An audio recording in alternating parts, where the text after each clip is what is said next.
السلام علیکم ورحمۃ اللہ وبرکاتہ۔ یہ سامنے گنبد خضرا ہے جس کے بارے میں کہا ہے شاعر نے، اسی میں رحمت للعالمین رہتے ہیں۔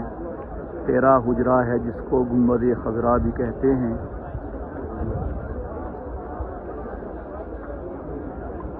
اور اس کے یہ سامنے مسجد نبوی ہے اور اس کے مینار نظر آ رہے ہیں، اور یہ سامنے بقیع الغرقد ہے۔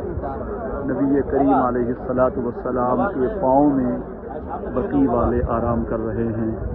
اللہ تعالی ہمیں بھی حضور کی سچی محبت عطا فرمائے، جس طرح اللہ نے آج یہاں پہنچایا، قیامت کے دن بھی حضور کے حوض کوثر پہ پہنچائے، اور حضور کا دیدار نصیب فرمائے، حضور کی شفاعت نصیب فرمائے، اور حضور کی سنتوں پہ عمل کرنے والا بنائے۔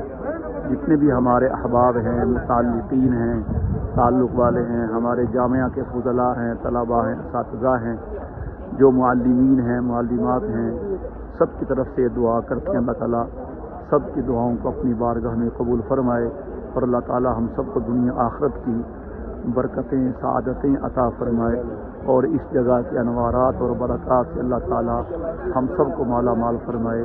نبی کریم علیہ السلام کے وسیلے سے ہم اپنے لیے اور اپنے تمام احباب کی دعا گو ہیں۔ السلام علیکم ورحمۃ اللہ۔